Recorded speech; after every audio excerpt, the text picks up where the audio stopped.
Hello, everybody. Welcome back to episode three of the Eagles and the Outback podcast. I am, of course, Insidious Meerkat, aka Thomas, one of your hosts. To my right, or my left, left, we have Barry Bogan, aka TJ, and then down below we have Radio Jesus, aka Connor. How you guys doing? How was your guys' week? Connor? Pretty busy actually this week for me. I didn't have a lot of time to sit down and, do things that I like to sit down and do, my hobbies and stuff. I was pretty busy with a whole bunch of different things this week. But, it always feels good when you get to the end of one of those busy weeks, when you get to relax on the weekend, which is what I did today, all day watching football. So. Yeah, definitely agree. Guys, look, check it out. New studio. I moved house in the last week. So I moved from where I was living in Coffs Harbour to about an hour out of Sydney. I'm not going to dox myself and tell everybody where I live. But yeah, the new the new studio, guys. You guys, I don't know how many of you guys have seen this on my previous streams and stuff, but new house. So we got a studio now. It still needs more decorating and stuff, but dude, a bit busy week for me. Busy week for me as well. For sure. I mean, it looks great. I mean, I'm really impressed with what you got going on over there. It looks really good, and I'm happy that you got a place to live. But today, guys... Yeah, I mean, congratulations. Yes, thank you. Yeah. So today we do have another special guest, as promised. So originally from Toronto, Canada, this is another musician, again, that he found a calling in the United States, actually, in the southwestern part of the United States. He's been with several different bands, big bands, LA Guns, Frady Cat, Electric Radio Kings, and now he's with Crashing Wayward.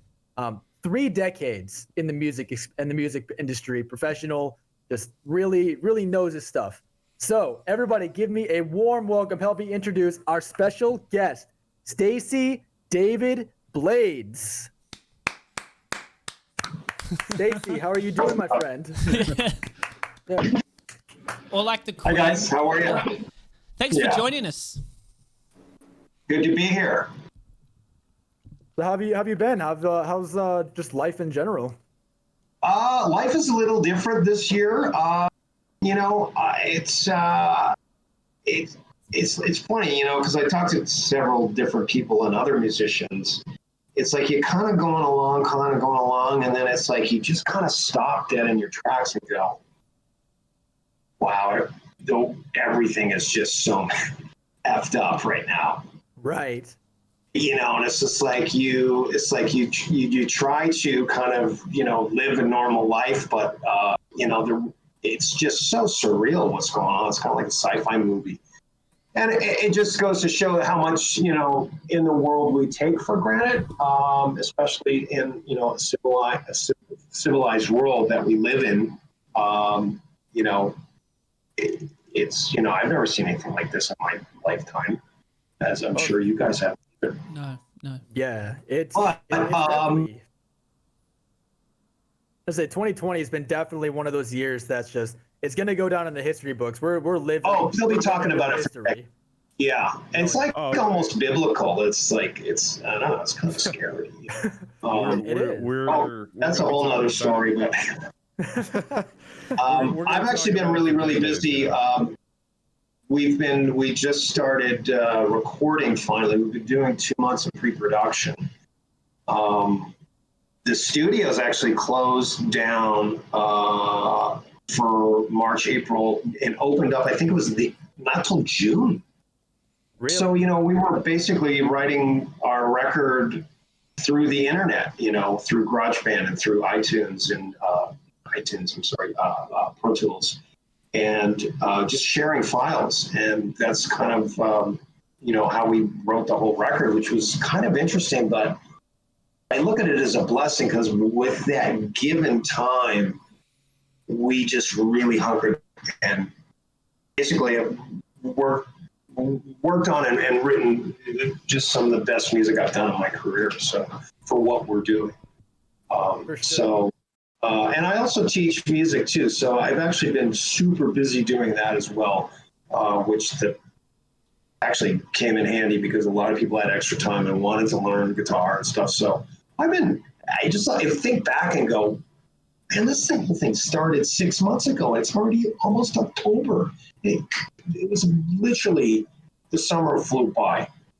But I think because it's like, I'm sure with everybody else, like,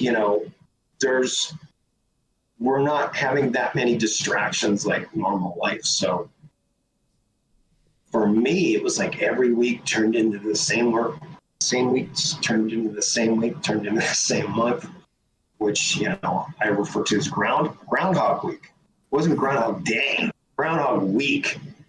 For sure. Yeah. So I'm sure you guys have probably experienced the same things. Yeah, definitely. Yeah, it's definitely going around. Everyone's definitely feeling the effects of this, but specifically like band members. We talked to Travis Collins about it last week and how 2020, just this entire thing has had an effect on his music career. So what about you? So you've kind of gone over talking about, instead of being able to record in studios and, getting together, you've had to be over the internet. And obviously performing in public is almost just not a thing. So how are you guys coping with that? And how are you scheduling? Yeah, that really sucks. Yeah, and it's not just us; it's everybody. So it's like, you feel the pain for every single working musician. I'm just glad that we were able to get at least a couple of shows this year. We played in Vegas in January, and then we played in LA, and then we were going to play some shows heading out east to Arizona and Texas, and those had to be shelved, obviously. But it's so weird, and that you become numb to it. It's just like, okay, you just have to accept. It's like, I don't think I'm going to be playing the rest of this year. So for me, that sucks, but we're so involved with the record right now, and it couldn't have been a better time for us to change the name of the band. We did a month ago, from Electric Radio Kings to Crashing Wayward. So I look at this year as almost kind of a blessing, because the time really benefited us. And I think it's tough when you have the musicians that were working full-time, touring full-time, that just ground to a halt. That would be really tough pill to swallow. It sounds like it's been a rebirth, Stacey, like a rebirth of the band. If you said you changed the name, yeah. I guess it's kind of it sounds like it's been a bit of a blessing in disguise. It has, and I was like, we were wanting to do this earlier, but we decided not to. But at the same time, I was clinging onto the life raft of ERK. And, Pete, my singer, was like, Stacey, let go of the rope. Let go of the, because I was the only guy left in the band. And the band had, really only been together for a little less than 3 years. But it was right on the verge of success. And I think that's why I was like, no, I got to keep this alive. But it was like a point. So when we did make the announcement, though, the reaction was really fantastic. So that was good to experience that. But I think everybody's on pause, with their lives. I know a lot of people are still working and that, but life is just paused. For sure. So. And like with the way life's going, everyone's having to pause their lives. Everyone's gonna have to sit back and reflect, and like there's gonna be changes that are gonna be made just worldwide. So do you think that there's gonna be any specific changes to like the way the music industry runs, even whether it's like just between record labels or if it's between artists and studios? Do you think there's ever gonna be changes to prepare, I guess, for another situation like COVID? I mean, situation like COVID. I don't know. Like I said, I mean, the vaccine might be a game changer, but I don't know. It's going to be interesting to see how, sporting events and entertainment events are conducted once the vaccine is in kind of full throttle. I think that's mentally a game changer, but I hope, like, as far as the music industry is that, it'll take the stick out of its ass and stop being so anal. and just like, hey, it's like, human beings are being given a second chance here. We've been through so much as a race. We've survived a lot worse, but I think that just being able to go see a football game or go to a concert, I think people are going to be so excited and not take all that stuff for granted. As far as the politics of it, I'm not sure. I'm sure.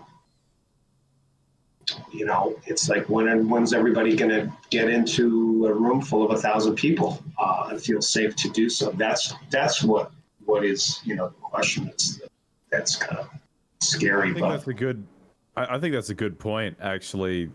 To that is even if things get more and more back to normal and we see good progress being made as far as reducing in cases and people being affected by COVID, whether it be after we have a vaccine or whatever the case is, I don't personally know when I would feel okay with getting back into a public place with a bunch of people. And I think it's psychological, right? It's like when somebody comes and it sticks their hand out at you, it's like, wah. Right. And I catch myself doing that, and it's like, hey, nice to meet you. That little elbow. Usually this. Yeah, exactly. But yeah, I mean, we got to live our lives, and if anything, it's definitely taught us to carry around hand sanitizer and wash your hands. But I mean, I used to do that anyway. So, but I hope that mentally we can get back in the game on all levels. That I think that's what's most upsetting to me is also, a lot of people died from this, and so many people have been unemployed and laid off, and the travel industry, which is part of the music industry, has been hit so hard. It really sucks. It's when you stop and start thinking about it, man, it'll weigh you down. So for me, I speak for everybody else, but it's like you just have to think of greener pastures, and like we will get through this. Absolutely, yeah. I hope it can't get worse. I think we've seen the worst. But yeah, it's just such a crazy year, man. The politics and the racism and the uprising and the riot. It's just world's become unraveled. I think it's just been boiling and people are just losing their shit, Exactly. It can only take so much. And it seems like 2020 has been that year where everything finally hit the boiling point and everyone finally was like, no, enough is enough.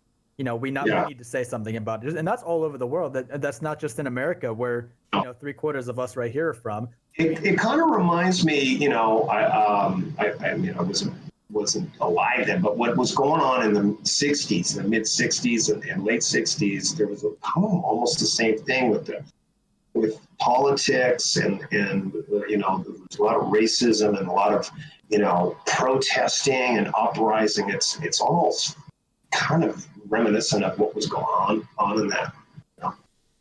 And people just got fed up. There's a lot of clashing with the police back then.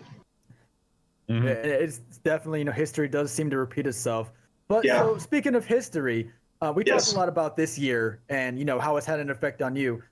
But you've been in the music industry for over 3 decades now. I believe it was 1984, I want to say, when LA Guns released your first album, correct? Somewhere around that. No, they released their... with LA Guns? No, I mean, I was still in grade school. Oh, okay. But you've been in the music industry and doing this for a really long time. Like 90, 91. Yeah. LA Guns didn't. They were around technically as a band in '84, but their first record didn't come out until I think it was May of '88. Okay. But I mean, I was a teenager then, so But yeah, I mean, I've been playing music, professionally for a long, long time. I started on piano when I was 9, and I took lessons heavy lessons for 2 years straight. And then my parents bought me this little acoustic guitar for Christmas when I was 11. And once it got in my hands, that was it. The piano was long. That was your turning point, just picking up that guitar was for the first time. Defining moment. So by the time I was 15, my parents were like scratching their head. They're like, "Oh my God, what?" But yeah, I started playing in bars. Geez, I was like 17, 18 years old. I was playing in bars in Toronto in like 88. And then I got my break to move to the States in late 92. So I left a long time ago. So, and a lot's happened in that 28 years or so. For sure. What was the defining moment for you? Was it when you were 11 and you picked up that guitar that you said, I want to do this forever? I want to make this a career. Or was it later on in your life when you were playing the guitar, realized you were getting good at it and you just thought to yourself, like, this is for me. This is what I want to do. Well, I look back and go, I was really blessed to have the piano training. And, my mom played piano. My sister was like in World Conservatory, like 8 years of piano. And my great uncle, he was like Liberace. He had the suit, rings. He would come over, and he was amazing piano player. So it was kind of like, okay, you're taking lessons. And, as a kid, when you're that young, it's just like, it's almost chore like, oh, it's Wednesday, time for your piano lesson. And I go to a teacher's house and, but I kind of really enjoyed it because it was like, I fell into it really well. And within a year, I was basically sight reading music books, and I would be playing both hands, and I'd be sight reading this stuff and, flip the page and not skip a beat. And I think that was the defining moment where I was like, holy shit, man. Like, I'm actually pretty good. But you can't quite compute that as a kid, as a 10-year-old kid, you just kind of like, wow, man, like, hey, these things are moving on their own, and it all sounds correct. And like, I think I'm getting good. So when I, gravitated, when I started taking guitar lessons, by the time I was 12 on 13, I had gotten really good fast on the guitar. Because I had all that ear training and music theory training and, the recitals, all the piano recitals and everything like that. So it definitely helped that. And I would say by the time I was 14, I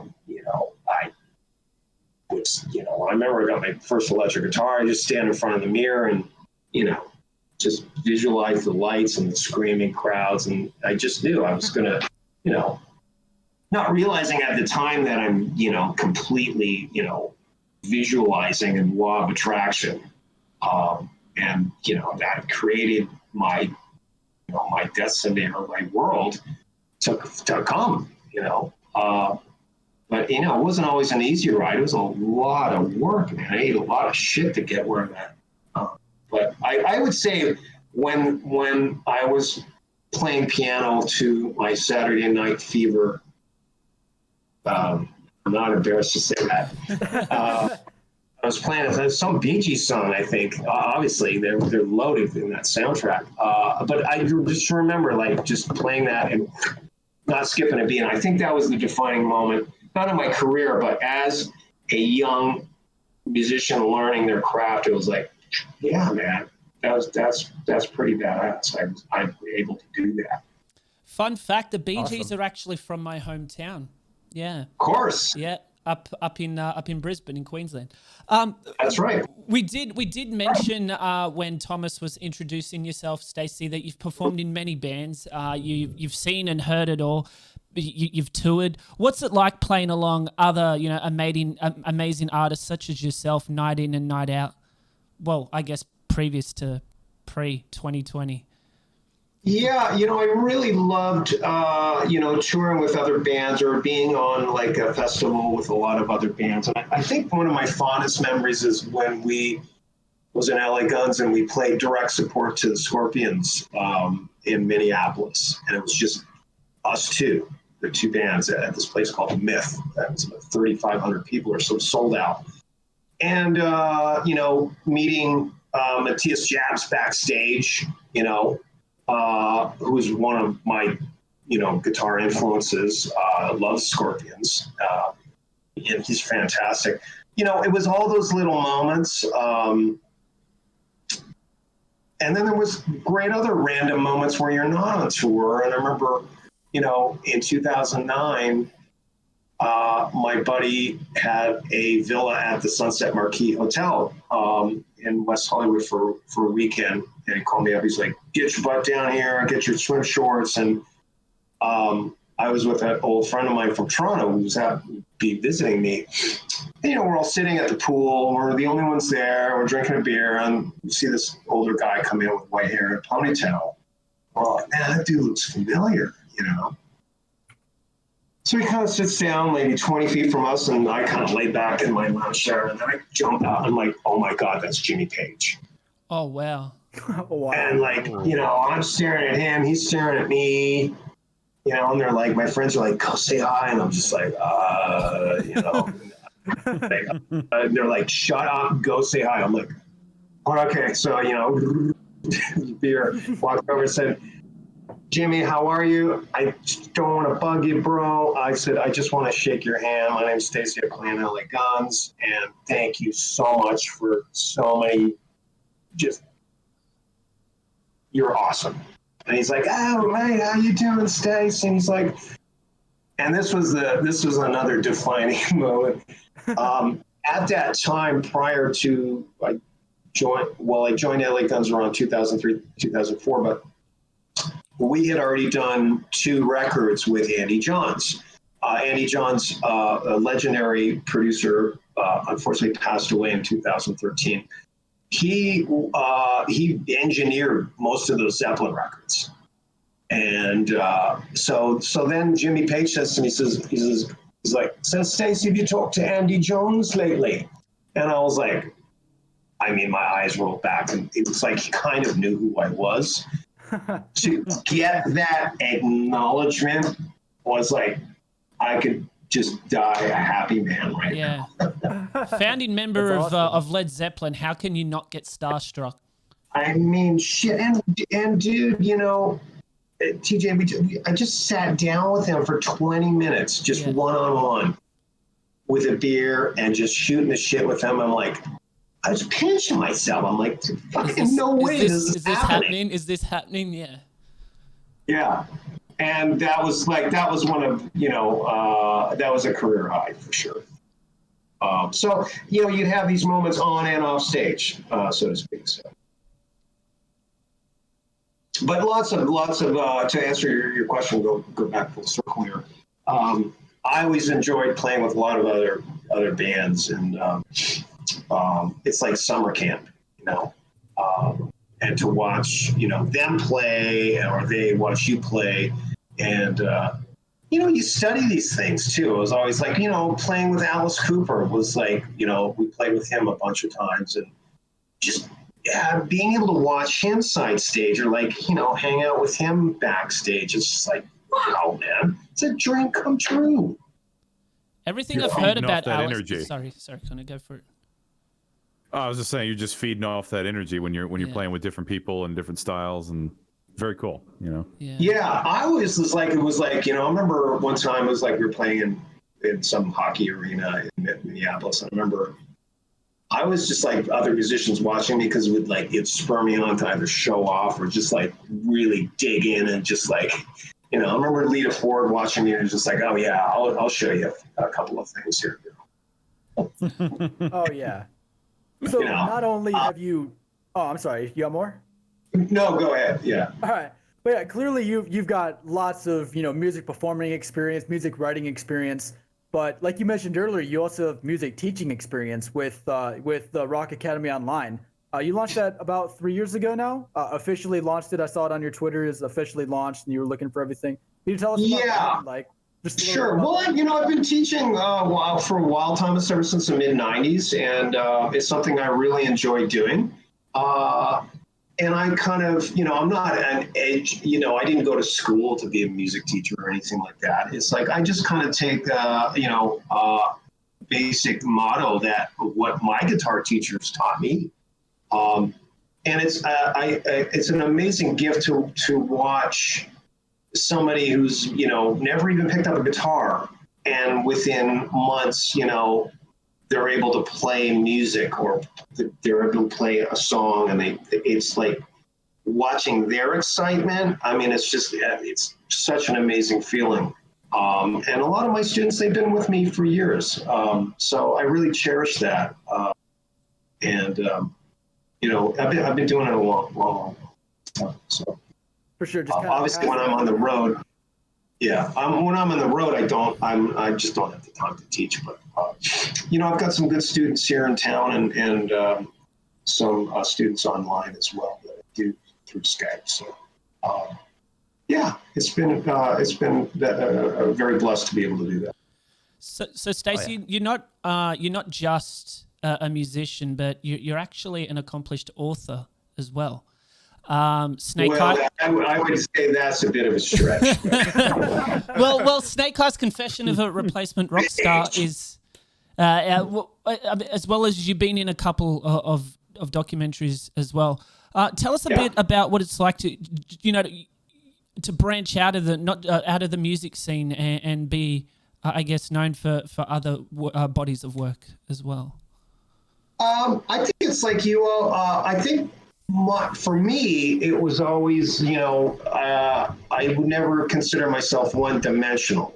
And I'm always, looking for new guitar players to discover something I can do different, or different genres. I'm not the kind of guy that's just like pepperoni pizza every day. But there's people like that. They're fine with that. And I've never been like that. I've always wanted to try other things, and the book, which came out quite a while ago, almost 11 years ago, it kind of happened by accident, and I just started writing it, and I couldn't stop, and then it was like realizing how kind of semi-dysfunctional my life has been. Chasing this rock and roll dream, or living this rock and roll dream. And it was like, got kind of an interesting story to tell from go. And that's kind of how that came out. So I wish I did, looking back on it, I wish I'd spent a little bit more time. I was kind of anxious to get it out. But, it did pretty good, and it got great reviews. So, it pissed some people off, as you're going to do when you write about your life story that involves, it's not like I'm writing about my life story as an accountant in my office space. You're around a lot of other people with some crazy experiences in this line of work. So, it's really careful. It's really, you gotta crack a few eggs, when you write about that stuff. And but I didn't want to go overboard and really, be too indulgent in the stories. Right. Because people, you're talking about that, they maybe don't want that to be known about them. Right. Leave a little bit of the imagination, and don't piss off too many people when you're telling your stories. Yeah. There's also a mystique about. I feel like there's also a mystique about pulling back the curtain as to what goes on backstage at a show, before a show, and after a show. People always wanting to break into that world back there and just to see what's going on. And there's artists out there that don't like that to be spoken about publicly or in interviews and things. Exactly. A lot of times it's like, there's definitely wild times when the time was allowed for it. But most of the time it was like, if you're flying, you got to travel early in the morning. So it's like, going out on 5 hours of sleep and nobody sees the getting up at 6 a.m. exhausted, and you just have contempt for everybody, your bandmates. You're in a shitty mood, you're tired, you're jet lagged, you're hungover, and you gotta buck up, because guess what? You've got to travel that day and play that night. So you gotta channel all this other shit out. But then there's the times where it's just like, the bus is parked, you're not leaving till the next morning, and there's like 30 people Animal House on the bus. Yeah. So it's not like that every night. Nor in my experiences, it wasn't. I had some really fun times, but it's a lot of work, and you got to like who you're around. And if you're not getting along with your band members and you're traveling, especially if you're overseas in Europe or Australia or England or anything like that, it's tough. Yeah, because you're stuck with them, so you've got to either deal with them, or if you're having a bad time, there's really nowhere you can go, because not only there isn't. Yeah, people are expecting you to be there, and it's I'm sure, as they call it, a dick move to just up and leave. You just can't do that, because you have fans and just loyal people that want to see you, and they're expecting to see you, and that's what a lot of people don't understand as well, is that it's a job. Being a rock star, it may sound like living the life, but it's definitely a job. It's not. Yeah, it's a very dysfunctional job too. And if you were not used to, being pawed at and stuff like that, you can become very uncomfortable, and that's why a lot of people, do drugs and alcohol to the character that they're portraying, or this persona they're portraying, and not really be who they really are. For me, I loved it. I mean, I still do, and I love meeting the fans, and I love meeting new people and the whole experience. For me, I think I took it a little too far with the partying and stuff like that, and it kind of spit me up. It chewed me up and spit me out. And then once I burned out, I was like, I'm not having fun. And I look at this itinerary and go, oh my God, I got another 7 weeks. And when you get into that, it's hellacious. And because that's why it's like you kind of numb yourself to just get through it.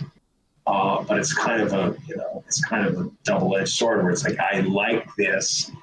How long can you keep this going, though? For sure. So you have to have other things that you're focused on, because once that whole, party monster kind of crashes and burns, and if you don't have something else that you're focused on or happy inside, it's miserable being on tour.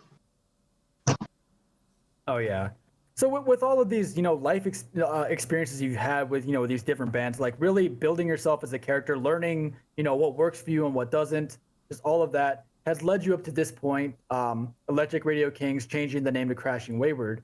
What can you tell us about Crashing Wayward? Like you said, you guys just changed the name, and you guys are releasing an album soon, from what I've heard. The plan is to record 10 songs. It's quite a departure, not a huge departure from Electric Radio Kings, but I would say Crashing Wayward's more alternative. It's hard to describe the music without hearing it, but it's got elements of, I would say, Soundgarden, Stone Temple Pilots, White Stripes, David Bowie, a lot of really cool, all stuff that I love. So this is kind of the band I've been wanting to have for since the 90s, really. So I'm super excited about that. But as of right now, we've written 17 songs. The goal is to record 10 if that turns into an album, but we're prepping our single right now, and then going to shoot a video it's a song called Breathe, and it's a little bit about what's going on in the world existentially. So we're going to do a video for that right after, we're going to release it right after the election. And then we'll probably do a second single video, probably February. And then hopefully the idea is to tour, if we can, next summer. What blows my mind is that, not to completely go off topic, but that people are playing shows this year. And it's just like, what? I just kind of think it's irresponsible. And, when we don't have the vaccine yet. And they're just seeing now that, Sturgis, they're calling the super spreader event. Yeah. Yeah. And what were they thinking putting that thing on, man? I've played Sturgis, I've played that. It's like, 40,000 people in just one night at one concert, And you think that, like, just outside of being just irresponsible for your own health as well, you can't be, like, you'd almost be losing money, like just transporting yourselves and all of your gear to that event to play for, a quarter of the crowd if you're lucky. Yeah, I feel like at that point, you'd just be spending more money just getting to the event playing than you would be, making, Not even to mention that, like, you could, a musician or an act of any kind could face some heat, some scrutiny for even putting on a show. Too, yeah, absolutely, that too. It's like, so we just, like I said, relegated to, let's rebrand the band. Because this lineup, with exception of the drummer, was Electric Radio. We did play under Electric Radio Kings in January and February with this new lineup.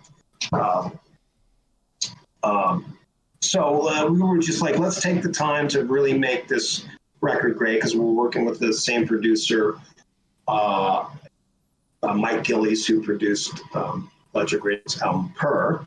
And Mike was Metallica for 25 years as their engineer, but he's also worked with, Bryan Adams and Shania Twain, and he's like the sixth member of the band. He's awesome, So we're really enjoying that, taking that time to make everything really just fantastically different. And I think that that's what's keeping me going amongst everything that's going on in the world, because it's like everyone's waiting to see what we're doing, because we have such this interesting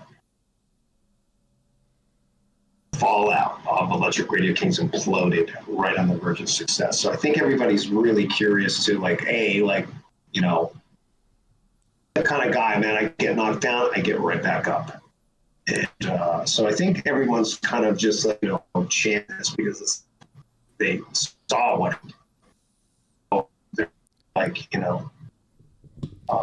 very curious on what's the band's going to sound like, and to see what's gunning for us. So you've told us a bit about, like, who you've gotten to meet, like, just out there or play shows with. Yeah. Who would you love to, like your all-time dream, who would you love to record a song with, get in the studio? Who would you love to work with? I'd love to work with anybody from Stone Temple Pilots, and especially tour with them. And it's like, I just, so saddened by Scott's passing. It's just tragic, so talented, just cool as shit, man. Hands down, I think one of the best frontmans over the last 20 years. That would be a dream, that's just, they're one of my favorite bands. I love everything that they do. So that would be something, that would be amazing, an experience to, even play with them. Would you say that was like they were like any sort of influence on you personally in the way that you try to play or compose any music of yours? Well, I think what I loved about them is they took all these great elements. I never considered them a grunge band whatsoever. I love how they took like elements of Aerosmith and, you know, Cheap Trick and the Clash and you know, all that cool stuff and the Beatles, and they kind of just made it their own. And also what I love about that band is how they every album they changed. Their sound changed, their style changed, their look kind of changed. And I love that about artists. I think that's why I love David Bowie so much. It's one of my all-time favorites too, is because he was so, not only was iconic, but he was just, the path he took was so different every year. There was an excitement. It's like, what's Bowie going to do next year?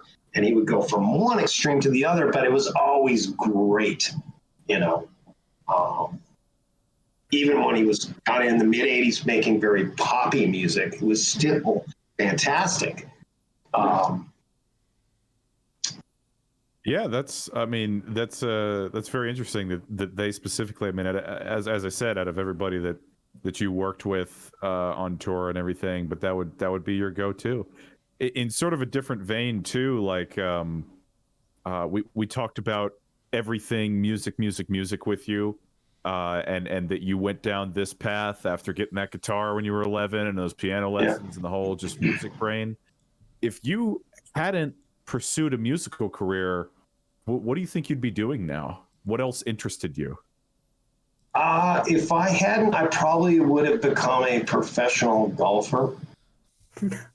Really? All right. I'm not joking. I'm 100% serious about that.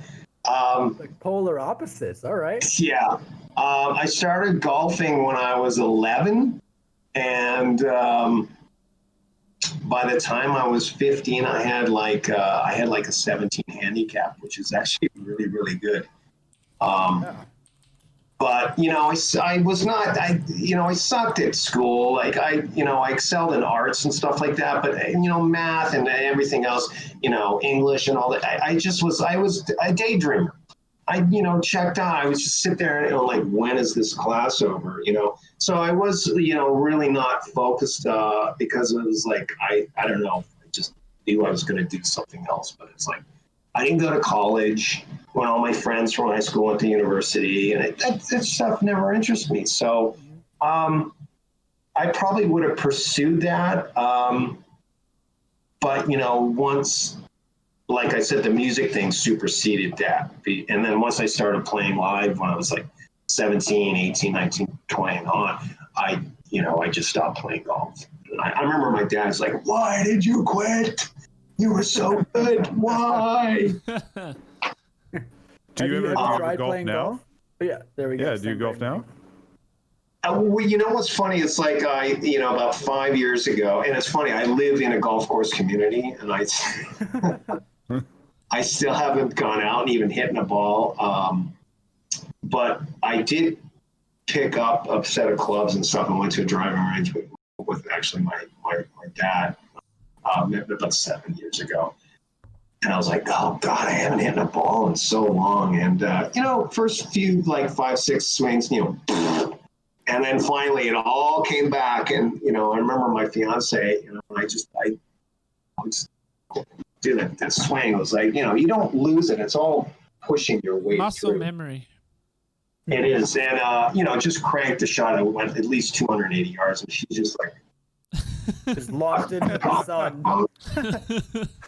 To the moon. I told you I used to be good, and it's amazing. It's like you have all that training that, years and years. I mean, when I was 15, I was playing. My dad used to have to come get me. I'd be in the pitch dark still playing on the course. Yeah. He's like, what the hell are you doing? You've been gone since 6 a.m. It's 10:30 at night. What are you doing? Yeah. Just working on those blisters. Yeah, I loved it. So it was like, for me, it's like I got to be passionate about something, and I was never really that good at anything else. I wasn't ever going to be an accountant, work as a scientist or a lawyer, or I'm sure my parents wanted that, but it was. That's probably what I would have pursued. But I look, and it's funny because you look back and go, God, if I hadn't had that music in my life, I'm so thankful and grateful to have given those music lessons and stuff like that. I couldn't thank my parents enough for that. But then there was the same time where it was like, they were like, oh God, when are we done? And then there was this sense of, I had to rebel. Yeah. And it was just like, hey, wait a second, you're the one that got me into this. So what's the problem here? Yeah, this is You your went from fault. If anything, this is your fault. Yeah. You went from the golf shirts to the rip t-shirts and the tattoos and the earrings. Snakeskin boots. What the hell is this? Hygiene. Yeah. Oh. Yeah. So that's I probably would have done that. Glam rock never looks so good. Hey, it works for Alice Cooper. Yeah, I mean, yeah. Right? Exactly. You mentioned before you've hung out with Alice. Yeah. Everybody I've ever heard of that's met Alice or had anything to do with Alice. I've been around musicians for a while. I used to work in radio out here in Australia for 10 years. Everybody says he's like the most down to earth, humble guy you could possibly ever meet. he is. He's one of the sweetest, nicest people that him and his wife Cheryl. They're just wonderful human beings. I got to meet him first time we played a festival in Sweden with him, and I know a lot of his bandmates very well. Tommy and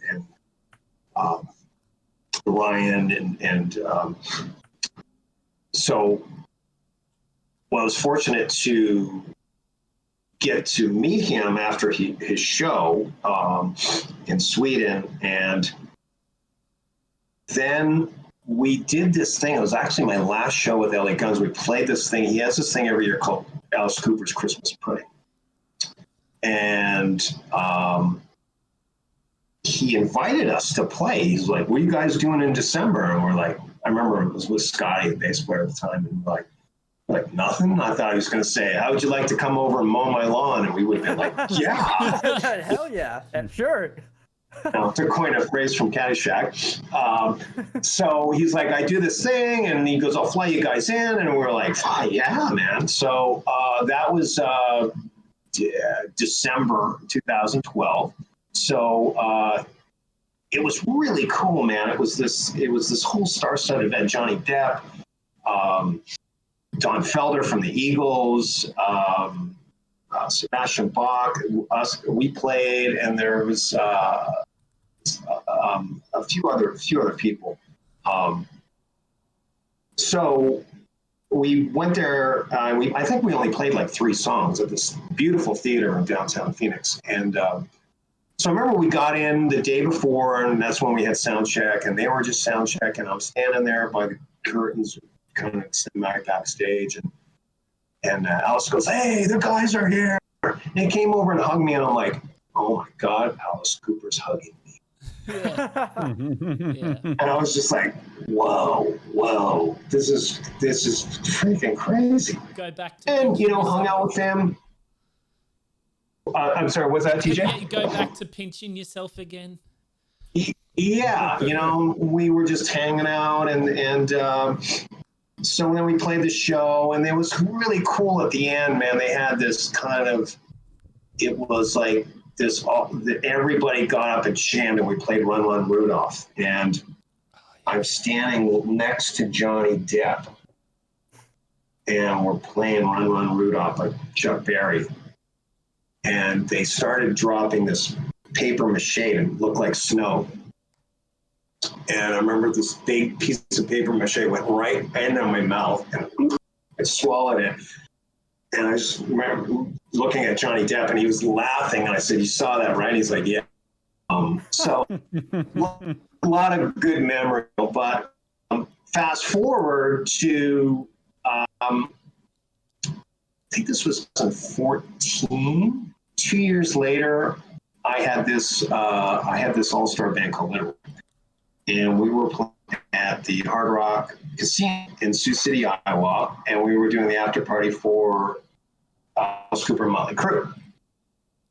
So we were sound checking, and I remember Tommy came in, the guitar player from Alice. He's like, "Hey, buddy, what's up?" He goes, "Hey, Alice and Cheryl are eating lunch in the main restaurant. Why don't you go say hi?"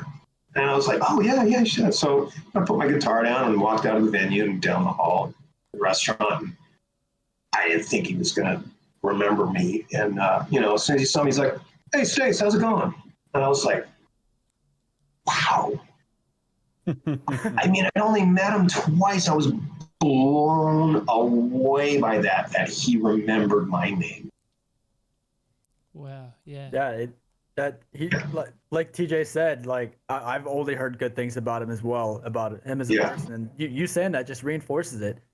Yeah. And, speaking of memorable people, who do you think would be the most memorable person that you've ever gone on tour with, whether it be another artist, a venue manager, just anything like that? Who do you think would stick out to you the most out of everybody?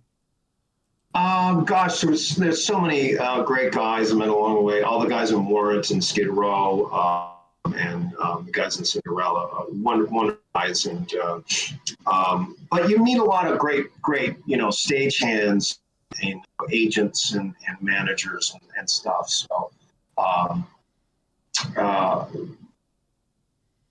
really, it's been just a great journey, man. And it's like I look back, I'd say, man, it's been a dream, in my categories too. But this is another Alice Cooper story I want to wrap that part up of talking about Alice.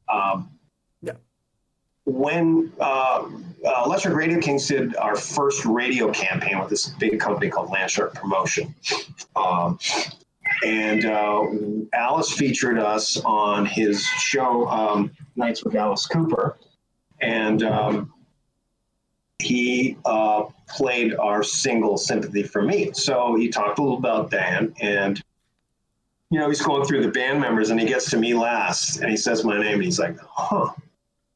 Because I think I know. So in a way, he still remembered me, years later. So a testament to what a great guy he is. Yeah. Very cool. Yeah, absolutely. He's got a good memory on him, apparently. Yeah, he does. Oh, yeah. That he does. And then I keep talking about Alice Cooper, but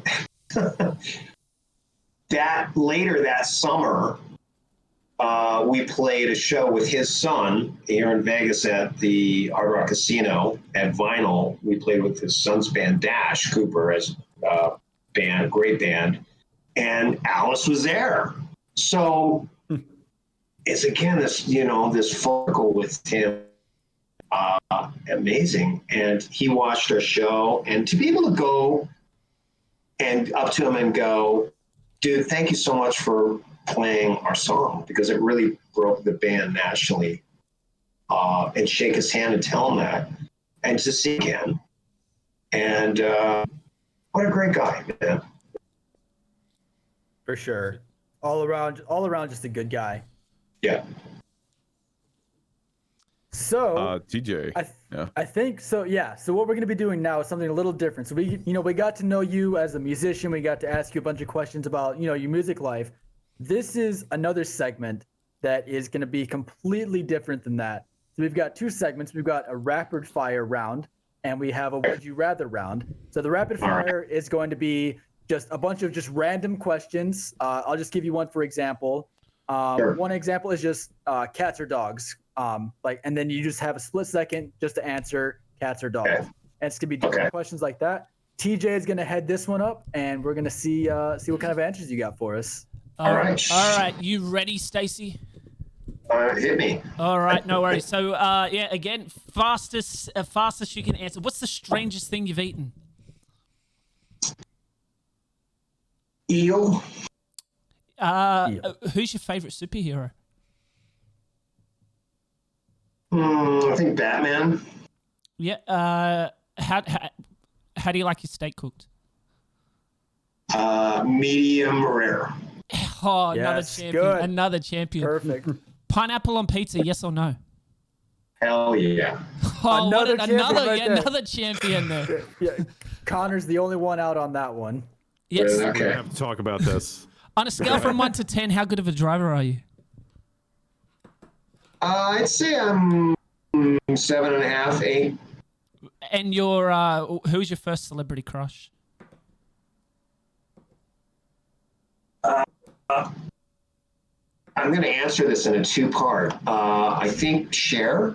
Well, I used to watch Sonny and Cher show when I was a kid, little tiny kid, and I remember this publicist. This was probably 2008. Got my buddy and I, John Levin, into the haute couture. It was Fashion Week in LA, and they got seats right on the fashion runway at couture lingerie. So I'm looking around, I'm like sitting like 2 seats from me is Christina Aguilera. Across from me is like Rebecca De Mornay, Courtney Love, just like Anthony Kiedis, like uber pretties, right? And I remember, we were, before the show started, we were in the lobby having a drink. So there was a bar there in the lobby. And Cher just comes walking out. I'm just like, oh, shit. Yeah. I'm not usually starstruck, but it's like somebody that had such an influence on me as a kid. And she had cool songs too. She's so elegant. Gypsies, Tramps, and Thieves. Yeah. So when she walking past me within 3 feet, that was like, yeah. So that's my Cher story. Mind blown. Yeah. climb a mountain or jump from a plane? Climb a mountain. Have you ever stolen anything?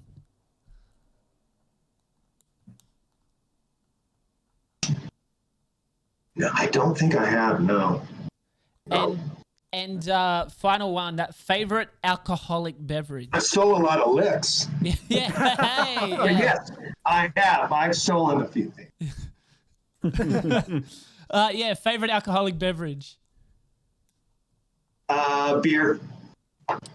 Well done, brand? sir. What's You've your brand? survived the rapid questions. Rapid fire round. Good fire round. What kind of beer? Which one? Yeah. Yeah. What's your brand? Lately I've been drinking Corona Premier. But I started my bass player is way into IPAs, so he's kind of turned me on to a few of those. And I just tried this one last week. It's called Cosmic IPA. Yeah. Okay. I don't know who makes. It's a white can with like almost like this like Star Wars looking Yeah. like sci-fi figure on it. It's really good. It's kind of hint of orange and lemon. 5.6%.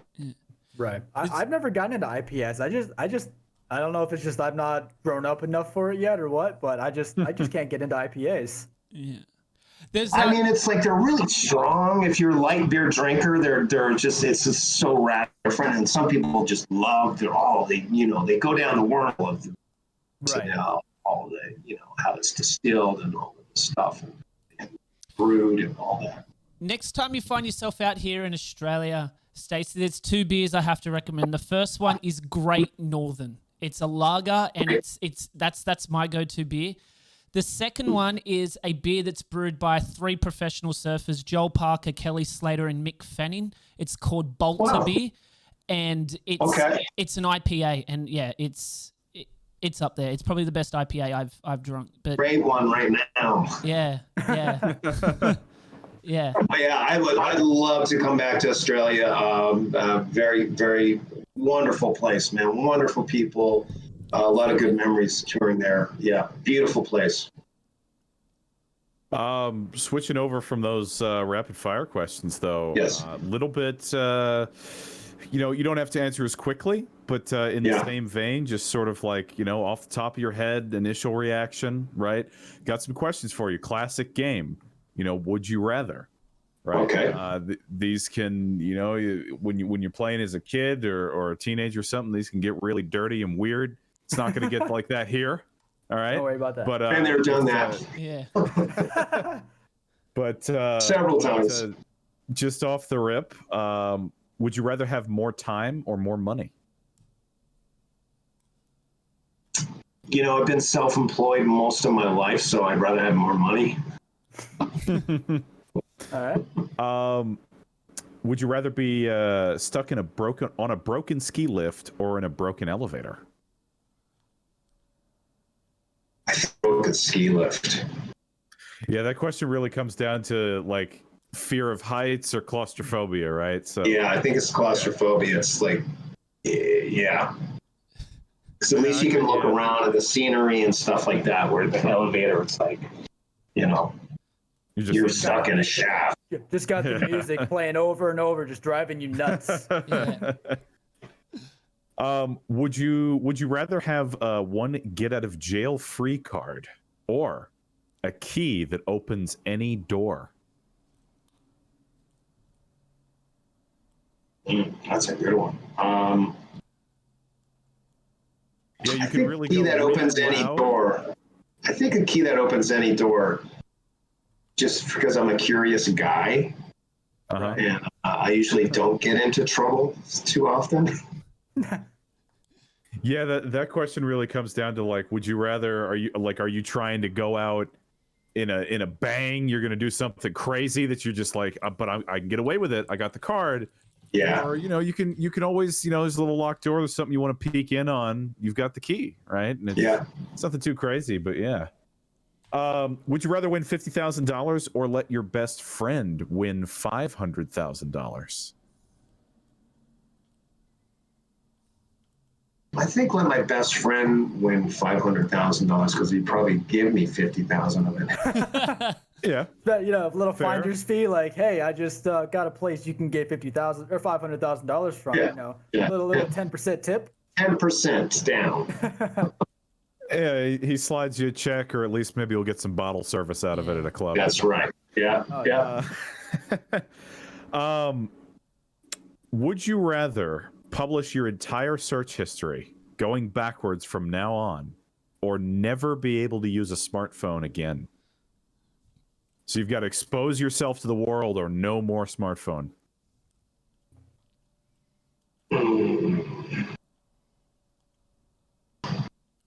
I think, and this is a topic of conversation. It's like, what would happen if we all took everybody's phone away? I'm going to go with the smartphone, because it's like, that's how, I grew up. We didn't have phones. I didn't get my first cell phone until it was like 2002 or something. Mm-hmm. So it's like, I lived all that time without, Yeah, I mean, completely fair. I think if that question gets asked it just depends on probably how old the person that gets asked, you ask that to a 20-year-old. I mean, what they get. Sure. Yeah. Nowadays, if just everybody lost their cell phone, I'm pretty sure the world would just collapse. Like everyone would just go absolutely ballistic. But I'd say everybody over the age of like 30, 35, they'd be like, okay, well, I did this for the first, 20 years of my life. I can. Yeah. Hey, read a book. What's that? I'm 35 and nearly 35, and I remember a time when the only time you would pick up your phone, the old Nokia 3310, is when it would go ding ding and you'd read the text, reply, and put it down. You wouldn't touch your phone again. Now, if you get a text message, you reply and then you check Facebook, you check Twitter. Yep. It wasn't a computer. Exactly right. Yeah. So if I remember stumbling upon like this, my first or second phone, man, it was like a toy. It was this big. Yeah. I mean, it's like, how did you text on that thing? It's like. Yeah, if you wanted an S, you had to work for it. You had to press 7 4 times. You had to work for that S. Your pinky nail. Oh, damn it. Yeah. Yeah. Hey, they weren't indestructible, though. I was going to say, it's a well-known joke about how they were indestructible. They really were. Just a small thing there. I had this little Nokia. This gray one. I don't remember the model number. But for some reason, in my stupid kid brain or whatever, I don't know, maybe I was like 12. I can't remember. in my stupid kid brain, I thought it would be a good idea for me and a buddy of mine to play catch with it, tossing it over a tree back That's and awesome. forth. And so we're tossing it back and forward to each other, back and forth to each other over a tree or whatever. I end up losing the phone somewhere in the tree. Gets caught in a branch somewhere. I had no idea what happened to it. Couldn't find it. That was it. Maybe 3 weeks later, I'm out there and the phone had fallen off the, not quite on my head, but it had fallen out of the branches down to the ground. It turned right on. This thing's been out there in the rain, whatever else, turned right on. Still works. And was like, well, okay. That's funny. I think because they're more compact and thicker now, like, they're so flat and just, if you threw this, I mean, you would just. Oh, yeah. Yeah, like the cases for phones now. Yeah, the cases for phone now, those are meant to protect the phone. Like if you ever had a case for a Nokia, that was to protect your floor from when it hit the ground, you know. That like we put one in a beer at the pub one time and rung the phone, and it was sitting in the liquid in the beer, and the glass was going really? Wow. Across the table. Yeah. Do you do that anymore? Yeah. We're sorry we lost you for a second there. Yeah. Connection kind of broke up for all of us for a second there. What was that? What you said there, Stacey? Oh, no, it's just they don't build them like that anymore. Not anymore. No, they don't. Yeah. For sure. I don't know about the rest of you guys, but I do actually have a couple of questions for Stacey from my community that I've cultivated this week. Go ahead. Yep. Go ahead. I got a couple left over as well, so feel free. Go ahead, Connor. So it was immediately off the rip from, let's see. We had what is your ideal guitar pickup amp setup? Just all that setting up. What's your ideal setup? Now I would have to say Les Paul or standard or classic, with any kind of tube, good, whether it's my great Blue Voodoo 120s or a Marshall JCM 900,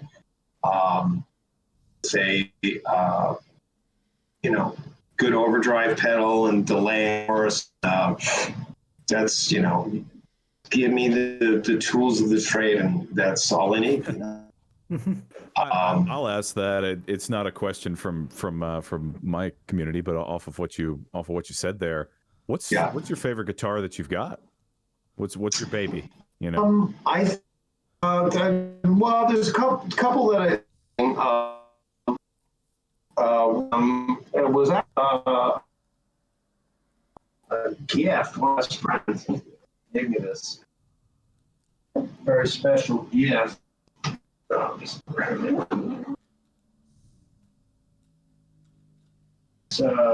2000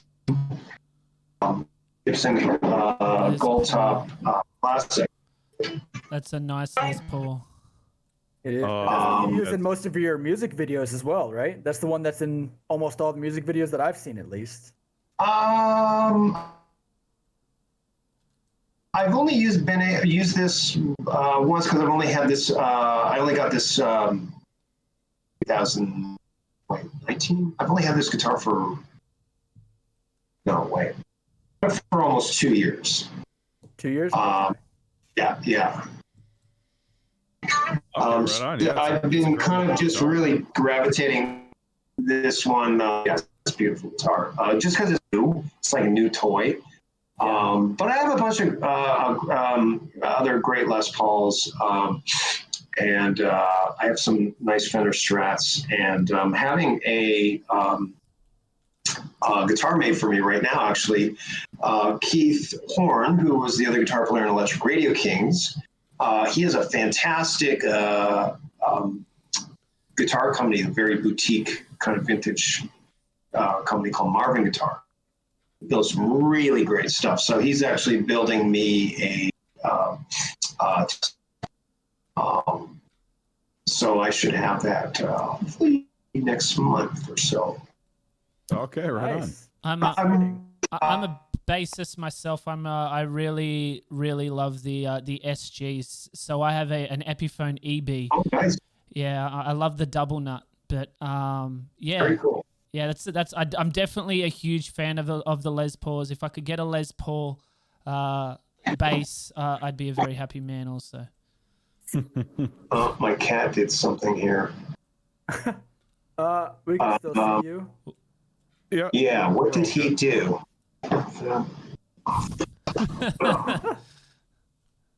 I can only see one person now. He did something to my screen here, so. Okay. You hover over it, and then in the bottom right, it should say something about full screen. Go into full screen. Oh, yeah.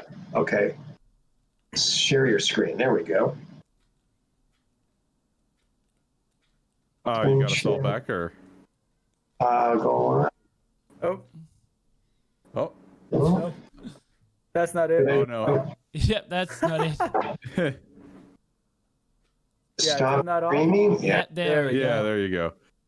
It should be top right. I think it'll say focus, and you can there we go. you can change. Yeah, you can change the focus of who gets seen and all that. Screen. Okay. It goes again. No, you don't. He's relentless like me. Share your screen. Keyboard. Yeah, it's Did not the share. It's not the share your screen. It's the if you go to top right, it Yeah. should say focus. It'll be like 3 boxes next to each other, like one big box on the left and then 2 smaller boxes on the right. At the very top right, or just yeah. on the actual screen that I'm, because I can only see TJ right now. It should be just the top right of the Discord application. Either Yeah. that'll try You'll pressing. yeah. Either that'll It'll try say grid. pressing escape.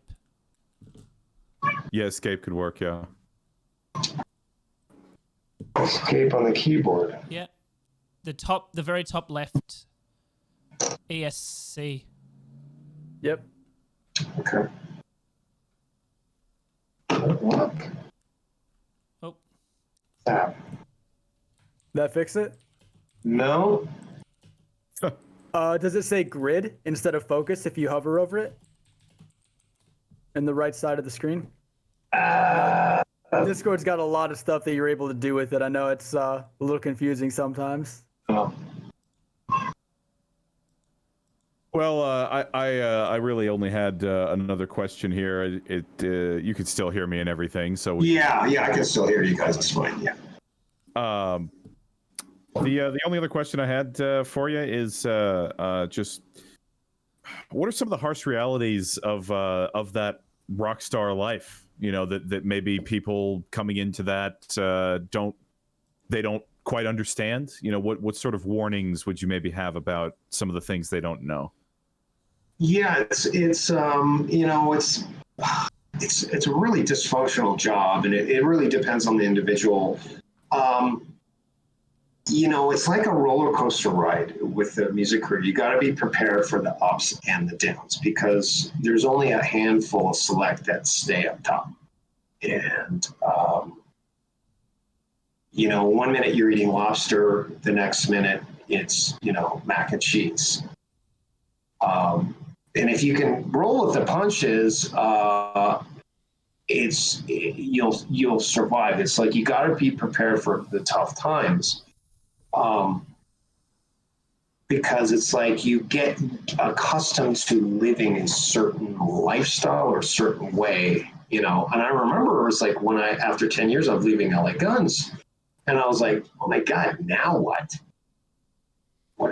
I've lived this certain way. I was like touring the world every year, making music, and now just, what am I doing? Right. And you hope to, you know, do some things, and you have to kind of make a decision. And that's kind of why, you know, after in 2017 or 16, I was like, you know, I'm tired of being this replacement guitar player guy.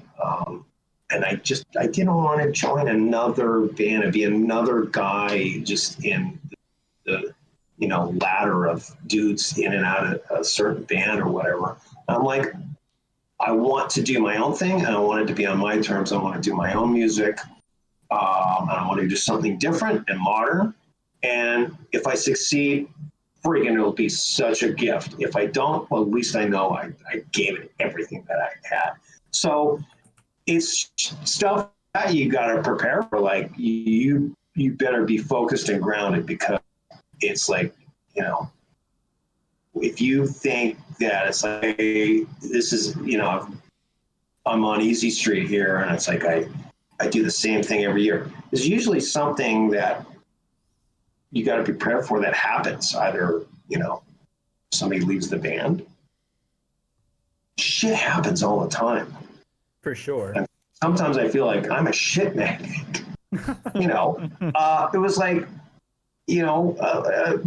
just last year, it was like August. It's like Electric Radio, because our album had just been released by Universal. We were going to sign with a manager named Larry Mazur, who managed Kiss, Lamb of God.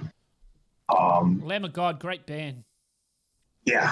Who else did he? Cinderella he managed, and he's Bob Cherry's current manager. And it was like, wow, it's all falling into place. And we just played in Houston and to 1,000 people. And that night, singer quits. And just everything just flushed down the toilet. And it's like the whole world just kind of stops, and you're just like, you're numb and go, now what? But you gotta be able to either just go, that's it, I'm done, or you gotta roll with those punches. It's like risk management, but then there's other guys who they spend their whole lives in the same band that they've had success. So it's a gamble, man. And it's like that. It's kind of a hard question to answer, because everybody's story is different. My story is different than a lot of other people, became successful around my age, or super successful. I think the worst part was the people who became successful after a couple of years and got big record deals and sold 1 million records, and then 3-4 years later, boom, you're done. Yeah. That's a tough pill to swallow. I don't know what it's like. I've never been through that. But a lot of my friends have. Just have that big, huge hit of success, and they're riding that high, and then it's just stripped away from them. They just don't know what to do. Is that kind of what you're going at? Just like that. Yeah, I mean, it's like that's what happened to a lot of the 80s metal bands in, the early 90s. By 92, 93, they were just, they were phased out. It was like become like disco, and they were just shunned upon. And it's like, what a mind fuck that must be into like 2-3 years prior, and you're headlining arenas, selling millions of records. Your videos being played nonstop on MTV 2, 3, 4 years later, and you're just shunned upon. Like, I call it Rick Astley syndrome. Rick Astley syndrome. That's good. Yeah. Rick Astley syndrome. Yeah. Everybody's stories, like I said, everybody's stories different. So, for sure. There was a lot of one-hit wonders. I can't imagine being that popular in like 1 minute and you're forgotten about. Mm-hmm.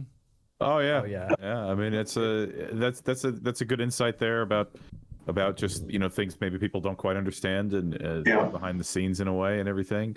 Thomas, did you have some questions from your group, or? We got a couple of kind of more just general questions. First one would just be, how do you deal with stress whenever, you're just, really feeling it? How do you just kind of relax and de-stress yourself? Drink and smoke cigarettes.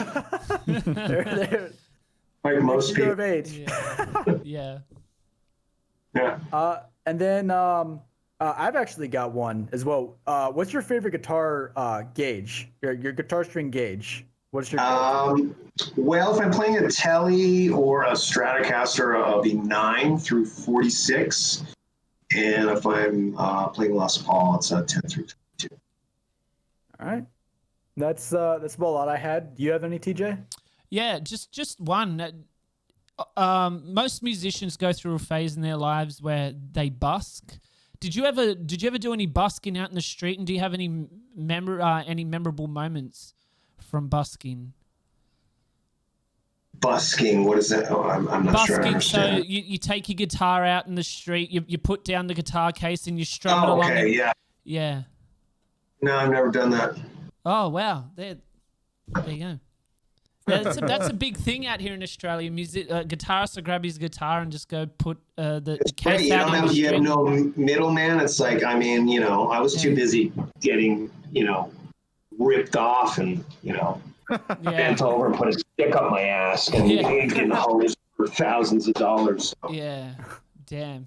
Yeah. The other one sounds a little better. Yeah. So I think And that's another thing to go sorry, to reverse, guys, as you were talking about, is, as a musician, it's like, be prepared to get dicked over. Oh yeah. Ripped off. It's just part of the thing, and that's why you got to be in it for the music. If you're in it for all the other reasons, you won't last. I mean, I've been hosed so much to where it's like you just become numb to it. It's just like, oh, it's just business as usual.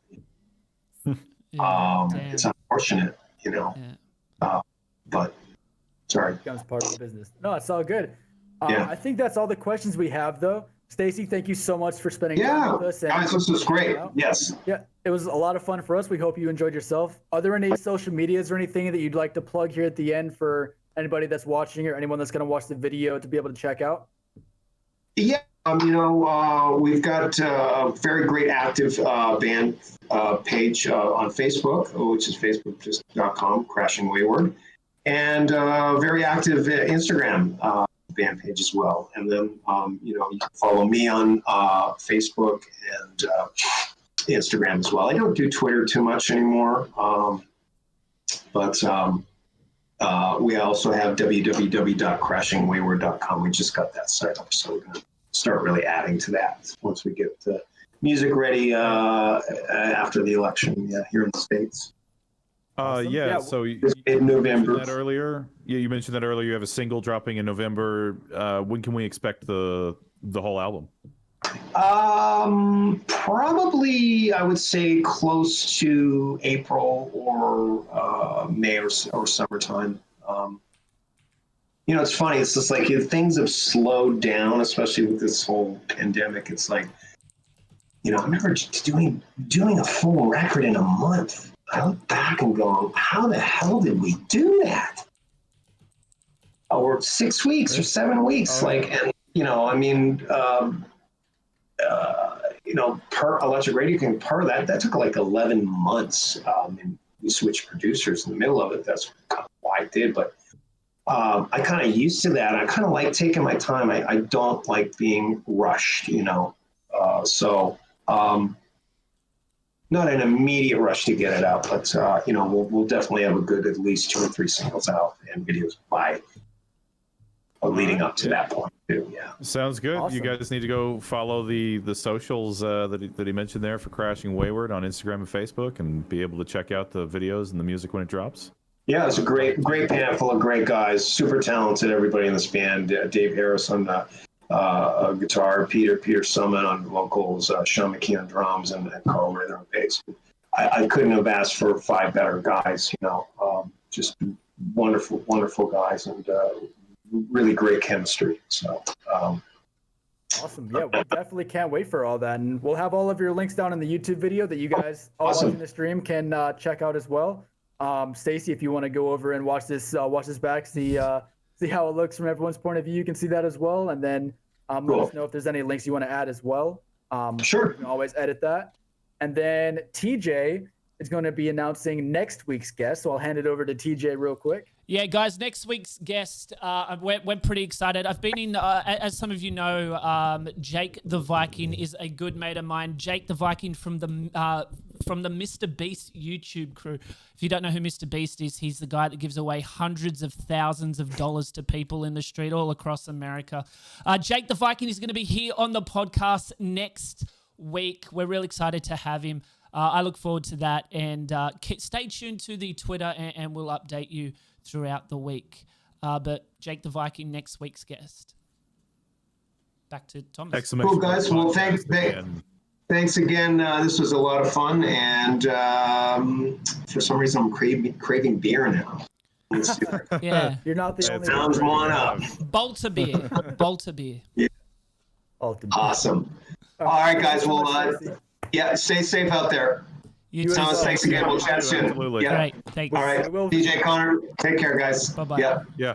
Have a good one. You too. Bye-bye. See you later, guys.